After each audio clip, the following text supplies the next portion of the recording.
Hey everybody, thanks for joining us for the Cheerful Ghost Roundtable. The Cheerful Ghost Roundtable is an open discussion with people from the Cheerful Ghost community about awesome stuff in video games, brought to you by the video game super website, cheerfulghost.com. Cheerfulghost.com, Kotaku ain't got nothing on us. All right, we're going to change up the beginning a little bit, and by nothing on us, I mean we have nothing on them. We're going to be talking a little bit about what we've been playing and what we've been watching. We're going to start things up with Travis. Travis, what have you been playing and what have you been watching? I haven't been playing a lot of anything, actually. Okay, get out. Okay. Yeah, I know. Thank you for watching the roundtable. Thank you for watching the Cheerful Ghost Roundtable where nothing happens. No, I haven't really had a ton of time for playing video games. But I spent a little bit of time with Fallout 4 again this month to do some research for a post I made on the site that we'll talk about a little bit later. As for what I've been watching, Katie and I are currently re-binging The Office for like the third time. I love that show. It took me forever to get around to watching it because it just seemed like the cool in thing at the time that everybody was talking about, and I kind of resisted it, but I love it. It's hilarious. Is it the U.S. version or the British version? Which I U.S. version. Okay. Yeah. Yeah, it definitely was really popular and a show that I never got around to watching, so maybe one of these days I'll check it out. But right after I talk about the shows that I'm watching, but before that, Script, what have you playing? What have you been watching?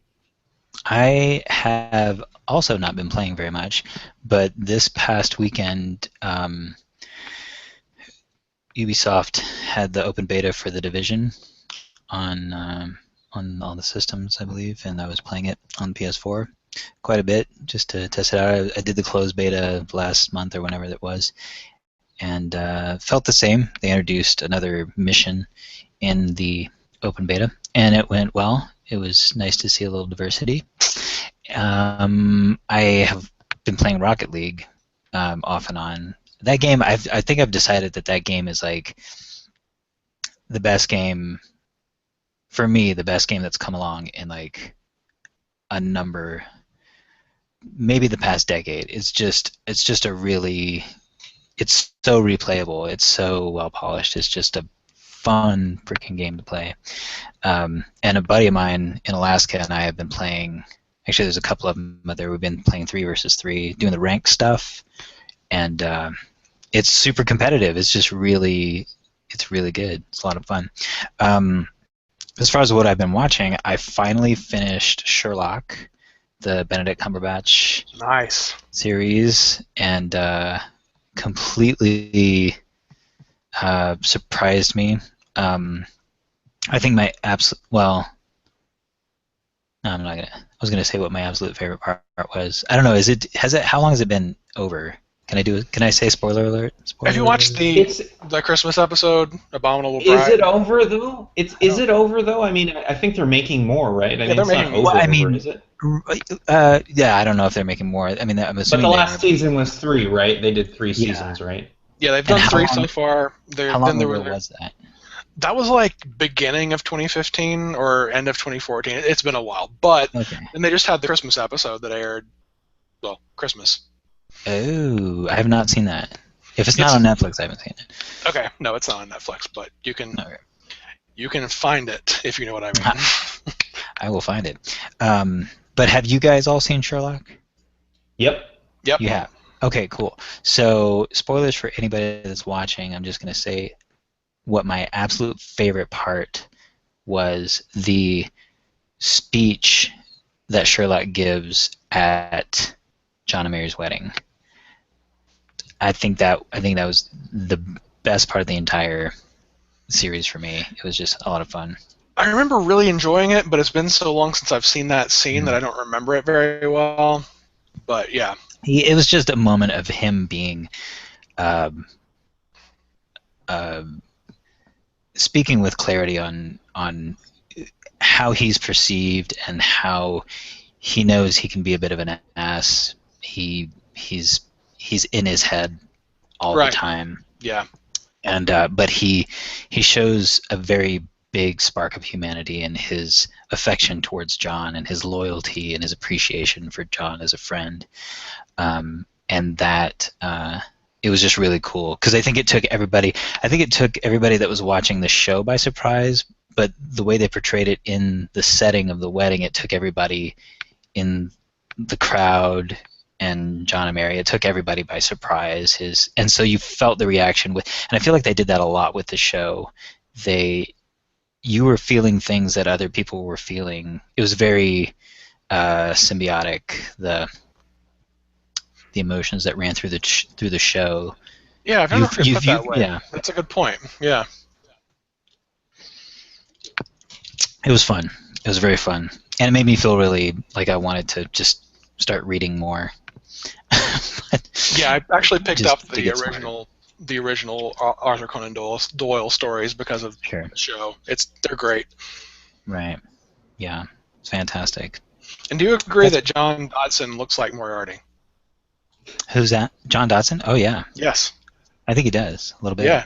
He could be a convincing Moriarty. Yeah. Yeah. That guy, man. That guy's crazy. It's funny that you mentioned spoiler alert because I started season 3 and I haven't gotten to the part you're talking about yet. But I'm not watching it right now. We kind of stepped away from it, or what? No. Oh.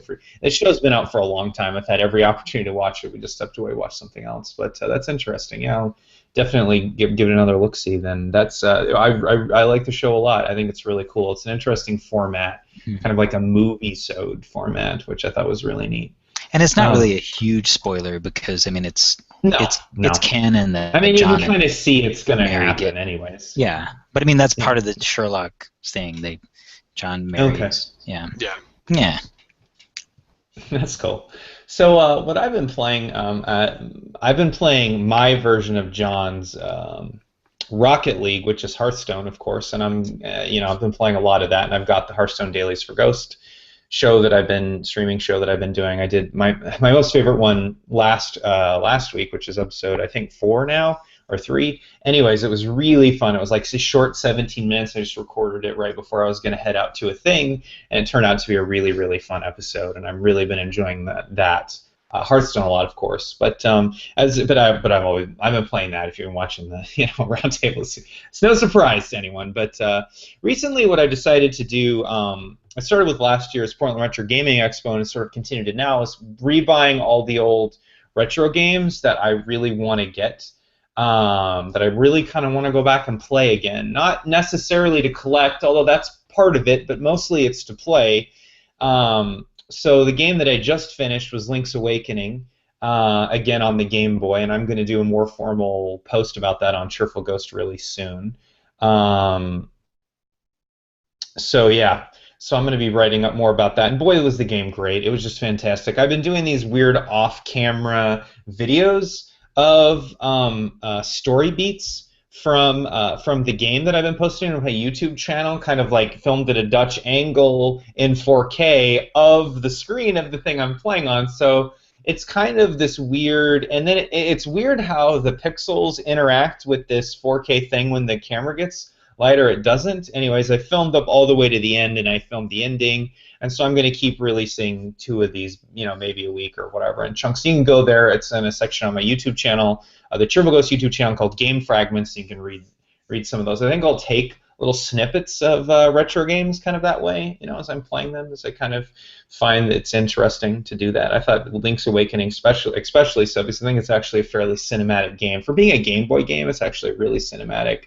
And I don't just mean like the cuts, beats, although those are, but the game itself, too, and the music. I think it's a really special game. One of my favorite Zelda games for sure. It's, for me, the time when Zelda got a really interesting narrative that was compelling from start to finish. Kind of started with Link's Awakening. Link to the Past a little bit. Well, Link to the Past was still pretty light in terms of narrative. Link's Awakening really gave a real full push, where the game was kind of bringing you along for the ride in a really great way. So for the next game that I'll be playing is Pokemon Blue, so I picked that up. As you can see, the cartridge is a little wrecked there, but doesn't really matter to me. to get that. And it's funny because the Pokemon games are actually some of the retro games that sell for the most now, shockingly enough. Like, gotta collect them all means the games, too. So I got Blue, and Pokemon's actually a game that's kind of on my list of shame for retro games that I haven't really played a whole lot of. So, and it's fun. It's a fun game. It's fun. Although, Edge is a little bit on the grindy side. However, I think I figured out things pretty well, and I don't. And it's working out pretty well. Leveling up your Pokemon's pretty fun. Going through the game's pretty fun. I can definitely see why people love this game. I've created a list of all the games I want to buy, the retro games. I might actually share that on Cheerful Ghost sometime. But it's mostly Nintendo handheld titles, actually. Frankly, it's kind of like a whole area of retro. It's retro now, but gaming that I've kind of missed, which is Game Boy, Game Boy Advance, DS. And then I think I am going to get a 2DS at some point to play 3DS games on it. So to pick up a lot of those older games, and so that's been a lot of fun to do that. I've really checked out this really great retro gaming store that's local, and it's basically like a game museum. I might do something with them later, but it's really cool. And I got Pokemon there, and I'll be getting a few of my other games there. So in terms of I've also been playing. In terms of what I've been watching, I'm not really watching anything current. I don't really watch a lot of modern television. So I'm continuing to go through Mystery Science Theater 3000. I'm in the middle of season 5, but what I'm watching, me and my wife are watching right now, is Star Trek Voyager. So a couple of years ago, I finished Star Trek: The Next Generation, and then I did Deep Space Nine, and now we're doing Voyager. And it was funny because I didn't think she'd actually want to watch it with me, because Star Trek's kind of a nerdy show, but she's actually been enjoying it when it doesn't get too intense for her, because she's with my child. So intense moments she's not having so many of, by the way, so she doesn't love some of the more intense moments. So we skip some episodes or whatever. And that's totally fine. But a few comments about Voyager. Okay, so I'm going to list a few things that the crew of Voyager is really good at. They're really good at getting lost. Okay, well, there's this show about being lost. That makes sense. They're really good at people getting captured. I'm looking at you, Harry Kim. Jesus, guy, come on. Like, where he needs like a those things that you put on kids, like those retractable leashes. Harry Kim always getting lost, getting captured. Yeah, you remember in Deep Space Nine, Chief O'Brien got hurt in some way, like at least 4 times a season. Harry Kim gets captured at least 4 times a season. Like, that's just what he does. Yeah, or more. I think first season more than that even. But and then they're really good at walking into obvious fucking traps. Now, I am not a naval strategician or whatever you say it. However, Voyager, when it's obvious to it's so obvious that they're walking into a trap. I'm like, this is a trap. They're gonna get caught. Blah blah blah. I'm looking down 20 minutes. It's like, I don't know. However, even with all of those glaring faults with the show, like you can see a lot of stuff coming a mile away. It's still a great show. It's still really cool.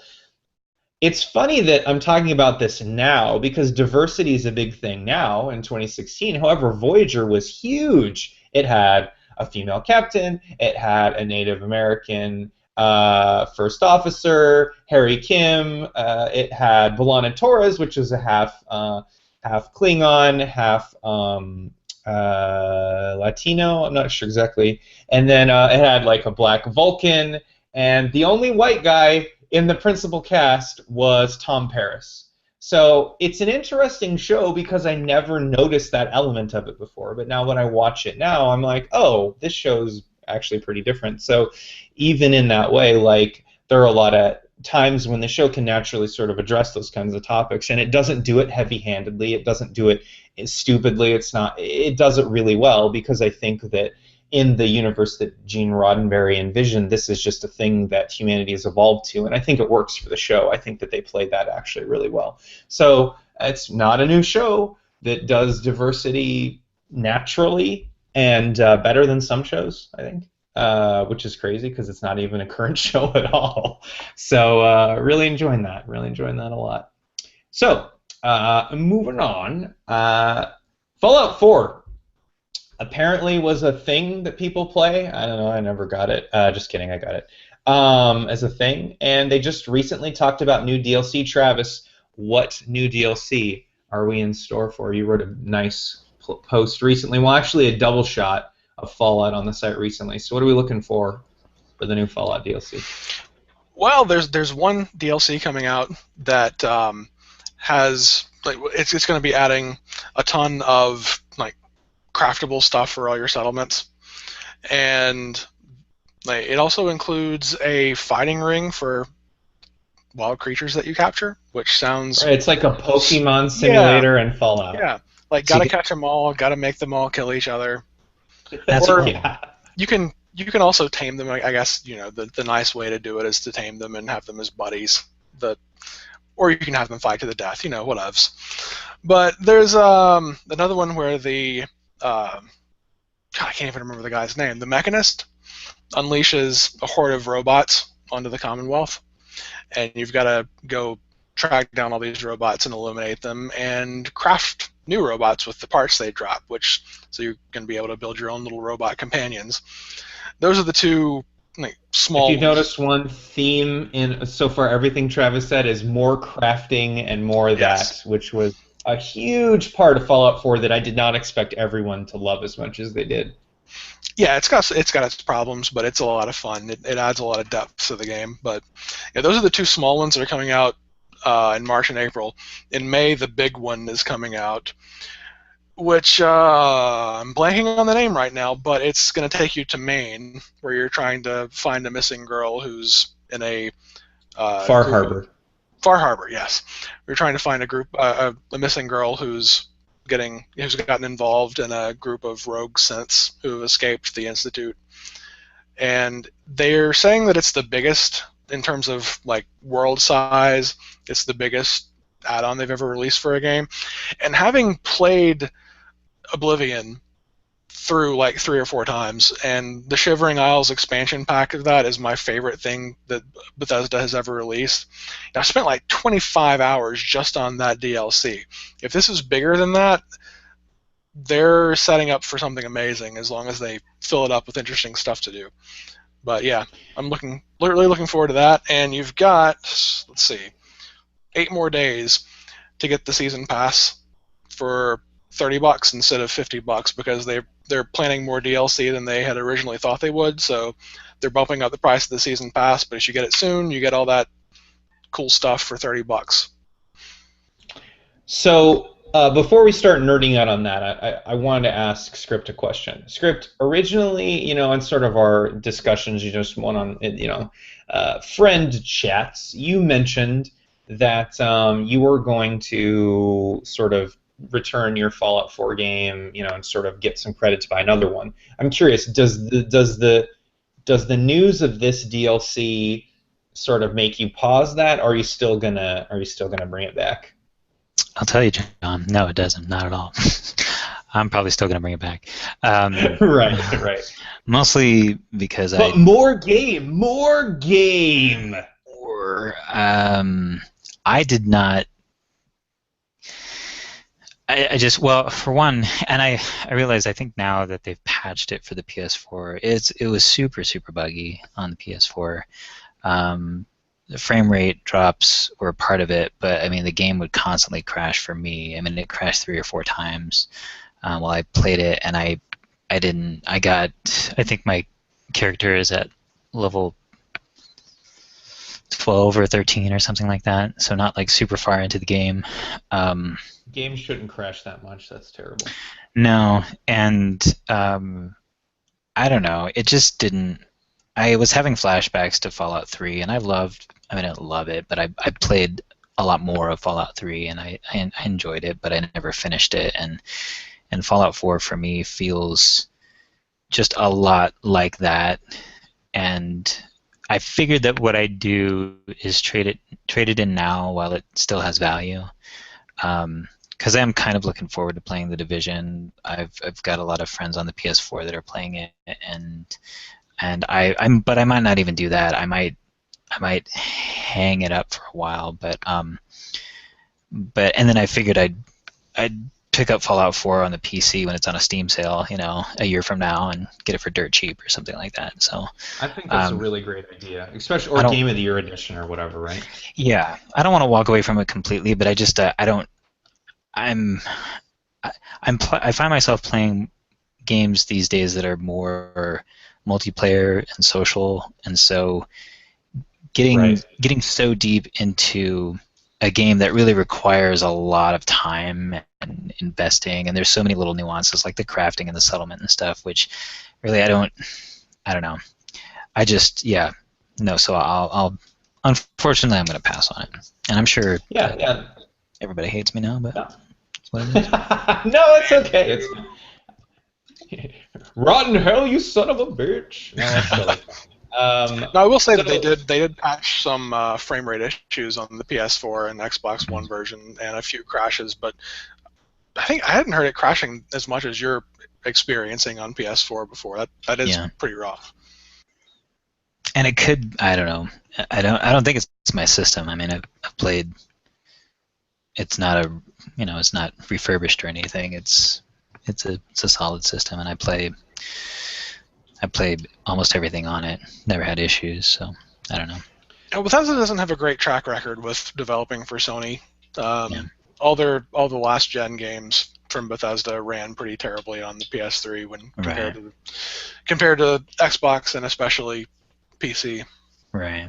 I had a pretty good time with the Fallout 3 Game of the Year edition, but I might have been a sort of an anomaly there. I didn't have a save from the original game, and tonight it was started with Game of the Year, so maybe they had fixed some of the stuff then. Well, it sounds to me like you're not going to pick it up. Script, I originally wasn't going to pick up any of the DLC to Fallout 4 either, because I haven't really even played through the full single-player campaign yet. So I was like, okay, you know what? I'm not going to pick up the DLC. I'm just going to wait until it all comes out later, and then I'll just get it at a reduced price.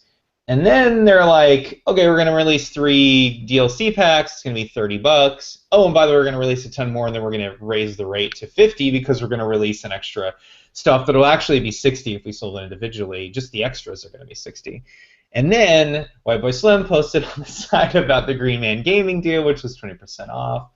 And I was like, okay, $24, go. And so I bought it.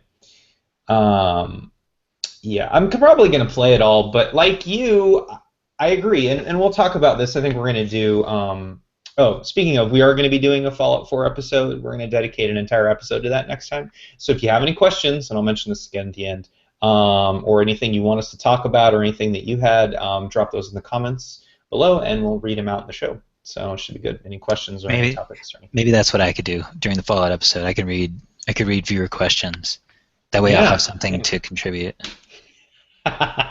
Yeah, except like, well, I really know the game up to level 12, which is far in. It's about it's about 6. I never made it to Glass City. What's it called?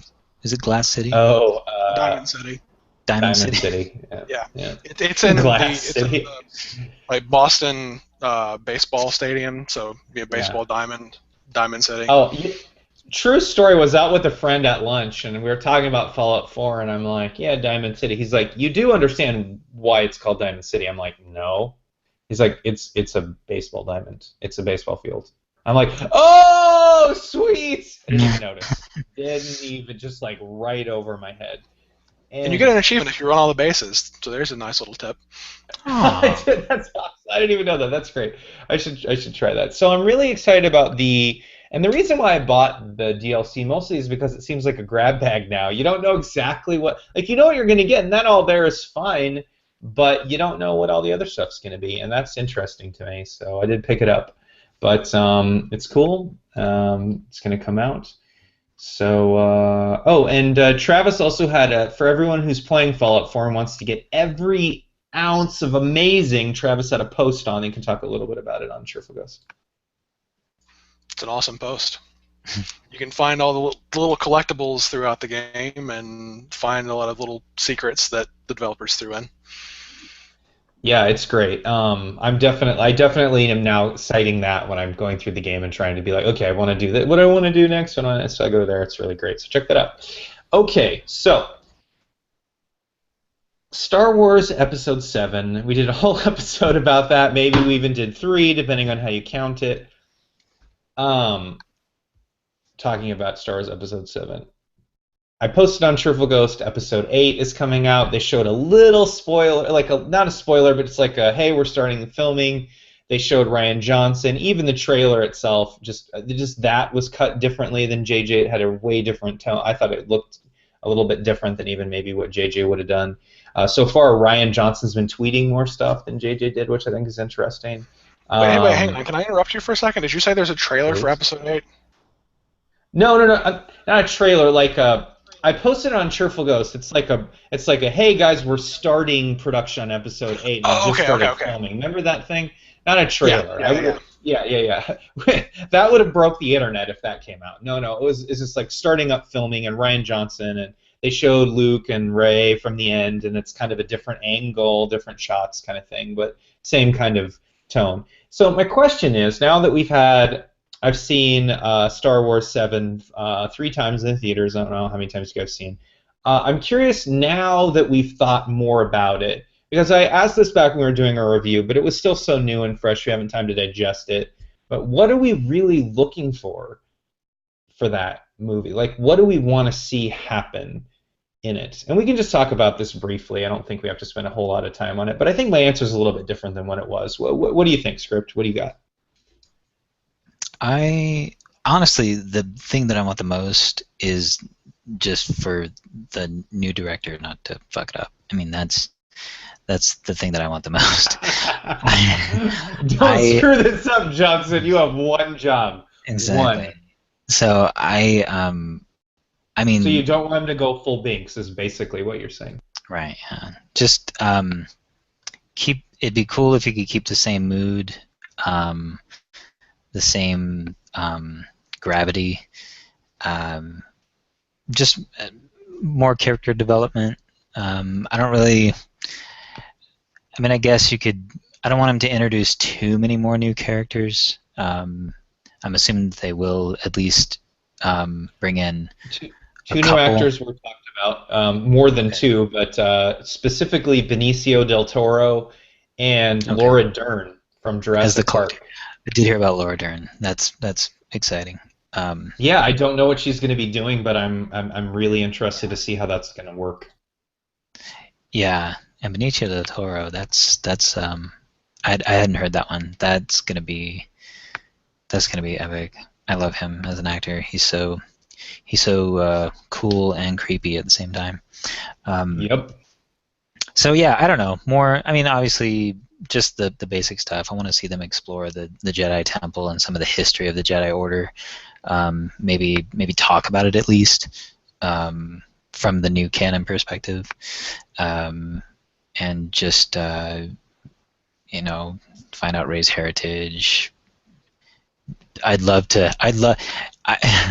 This is complete sacrilege, but I would love to hear Luke mention the term midichlorians. Oh. Wouldn't that be I know.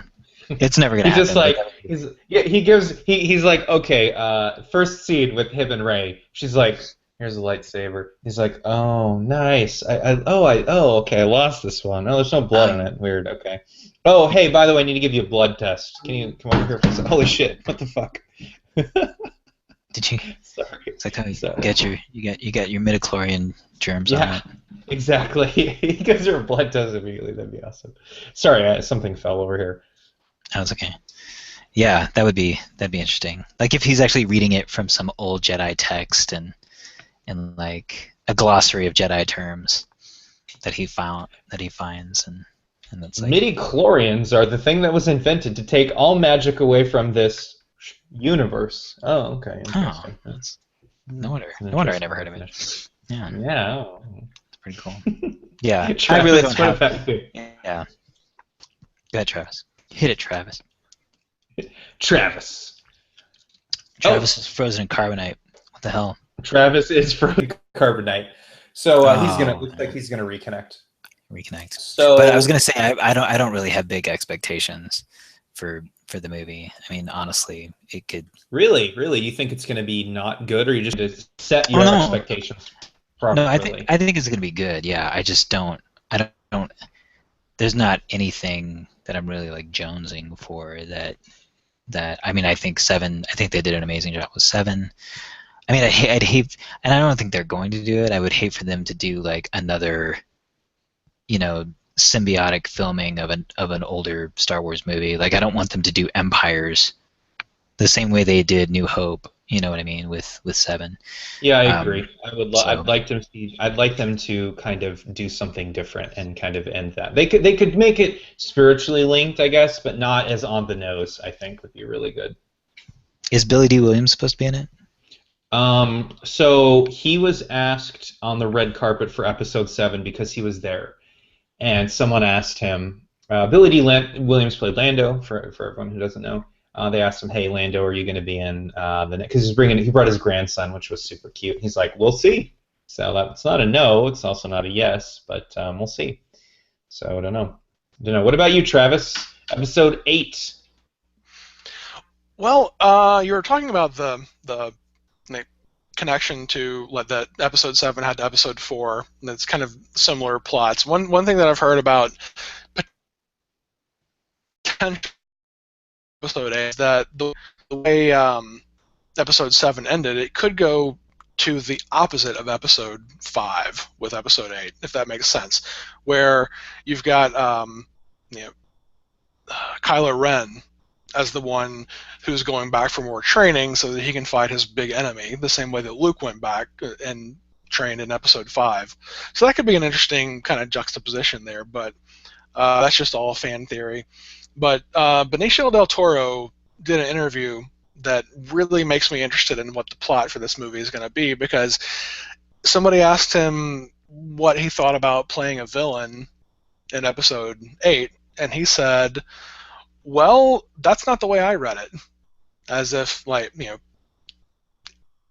everybody's saying that he's going to be a villain, but he doesn't quite agree with that, because I'm assuming there's going to be, he's going to have motivations and drive that doesn't seem to be villainous, but maybe. So it's good to see some gray in Star Wars, which has kind of always been like ultimate good versus ultimate evil. It's good. It'd be good to see that. Is he going to be the new smuggler? Is he going to be? Is he going to try to fill Han's shoes? That could be good. I haven't heard anything about any specifics about it. I don't think there's been any specifics released, but that could be really good. We should totally start that rumor. You heard it here first. Benicio del Solo. That's funny. So I think for me, I kind of want very similar things. It sounds like we kind of want some really simple things for the new movie, which is more character development. I think that was one of my bigger notes with the movie. I just wanted to exist in the world longer with these characters. Just stop running around so fast. You know what I mean? Take some time. Hopefully Rian Johnson can let us live in this world like we could with the originals. You know what I mean? I'm not criticizing episode 7. It's just a note. You know what I mean? Like, I want the director's cut. I want the 30 more minutes that movie had. Now, yeah. I talked about that like 40 times already, so I just won't beat on that one too much. But I'd also like it to do its own thing, kind of like what Script was saying. Can Star Wars... The originals were so original, for lack of a better word. They were so fresh.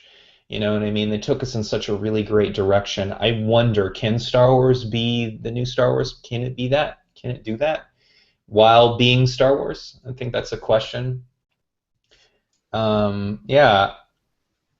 And I'm okay with us doing something a little bit different. I'm okay with that. I'm okay with going down a different path, because I think that the heavy lifting has been done, right? JJ rebooted the franchise.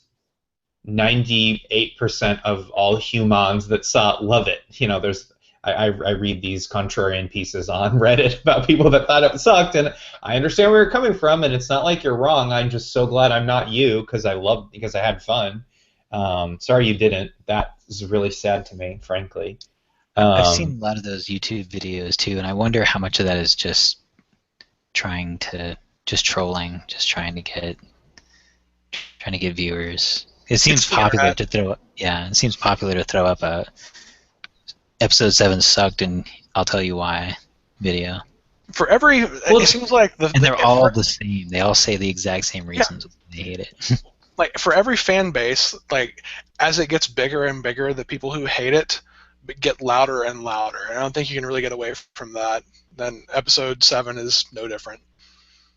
yeah, and it's funny because you go through one of those teardown pieces, why Episode 7 was a piece of trash that shit on the neck of Star Wars.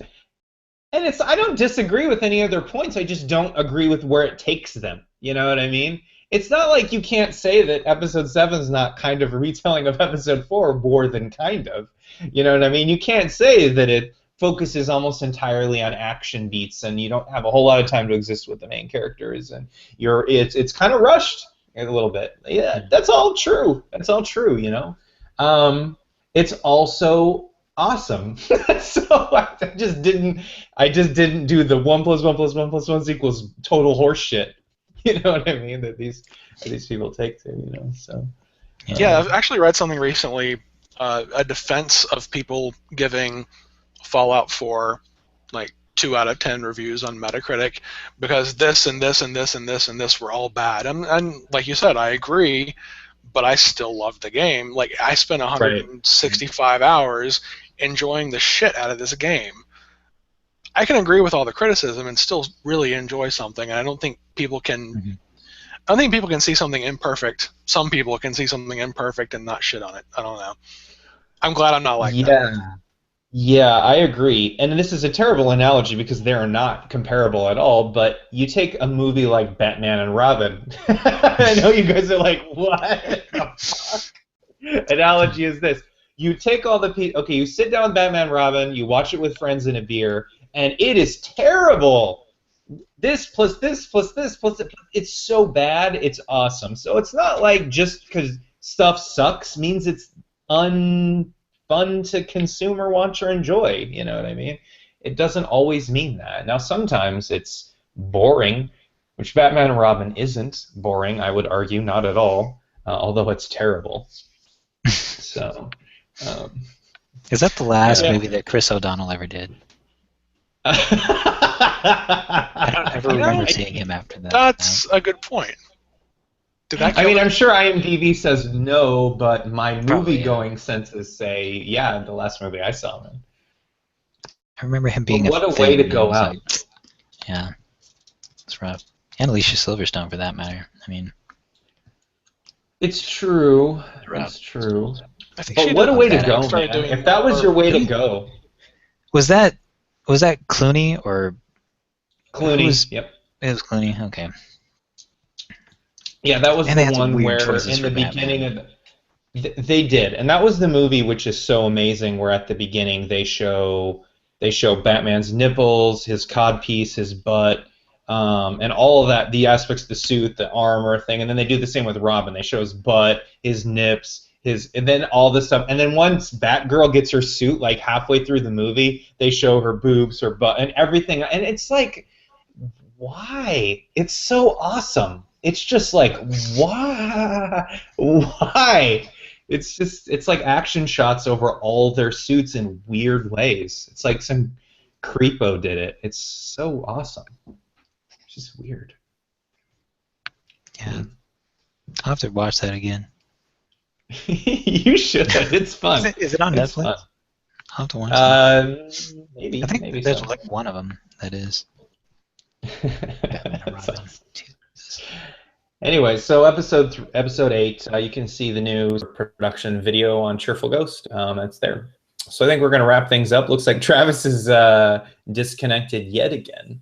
So this is a good time to end it before he comes back to surprise him. So wrap things up here. Script, where can people find more of you online? Come to the site, cheerfulghost.com/script. You can, if you want to check out some of my cool drawings, you can. I'm on Tumblr of all places. Apparently, nobody knows what Tumblr is, or nobody likes Tumblr. I I find two different people. They're like, what the fuck is Tumblr? Who's on Tumblr? Or like, isn't that where all the weird people hang out? So apparently there are some artists on there. I put up a running blog of drawings, Good johningalls.tumblr.com. stuff. You should check it out. You people should check it out. It's really good. You people. Yeah, they're not exactly wrong that Tumblr is where all the weird people go to hang out, because there are some truly weird things on Tumblr, but there's also some really good stuff out there too. Yeah. Like Liartown USA, I read that shit every couple of days. If you haven't seen it, it's hilarious. Did you see what was the one they did recently? It was like lesbian parkas or something like that. Yes. I laugh so hard. It's just so funny. It's weird. It's very weird. Very. Travis, where can people find more of you online? You can find me at cheerfulghost.com/Travis, and all my other info is there, and I'm super stoked that I was able to get back in fighting my internet connection to tell all you fine people where to find me. Awesome. I was too. Actually, I was telling Skirt before you came back that if we ended the show before you came back, would be totally awesome as well. You can find more of me online at cheerfulghost.com/JDodson or Twitter /JDodson.